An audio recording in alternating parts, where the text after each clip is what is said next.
સિંગણપુર વિસ્તારમાં નિર્માણાધીન સાઇટ ઉપર કામ કરી રહેલા 15 વર્ષના કિશોરનું નીચે પટકાતા મોત નીપજ્યું હતું.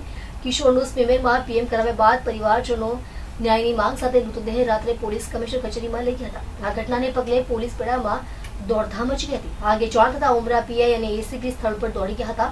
બાદમાં દેવી પૂજક પરિવારને સમજાવી ન્યાય મળવા માટે વિશ્વાસ અપાવતા તેઓ મૃતદેહ લઈ ગયા હતા.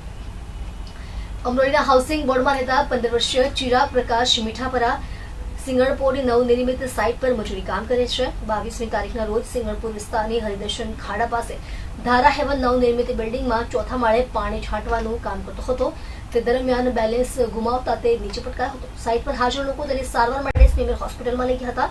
સ્નેમેરમાં હાજર ડોક્ટરોએ તેને મૃત જાહેર કર્યો હતો, જેથી પરિવારજનો દ્વારા હેવનના સંચાલકો વિરુદ્ધ કડક કાર્યવાહી કરવામાં આવી અને તેમને ન્યાય મેળવવા માટે મૃતદેહને લઈ મોડી રાત્રે પોલીસ કમિશનર પાસે પહોંચ્યા હતા. જે ઘટનાની જાણ થતા ઉચ્ચ અધિકારીનો કાફલો પોલીસ કમિશનર કચેરીએ પહોંચી પરિવારને ન્યાય અપાવવાનો વિશ્વાસ આપતા પરિવાર મૃતદેહ લઈ ગયા હતા.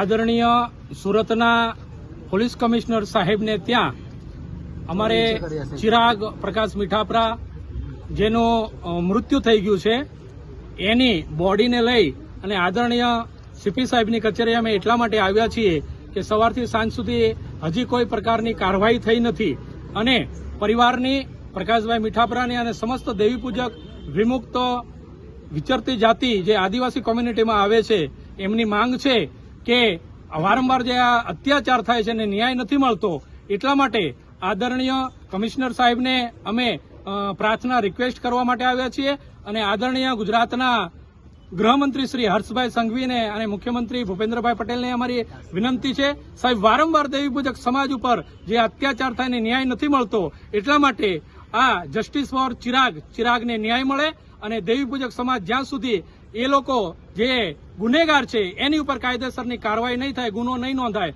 ત્યાં સુધી અમે બોડી સળગાવવાના નથી. આવી સમસ્ત દેવી પૂજક સમાજની ઓલ ઓવર ઇન્ડિયા લેવલની માંગ છે અમારી.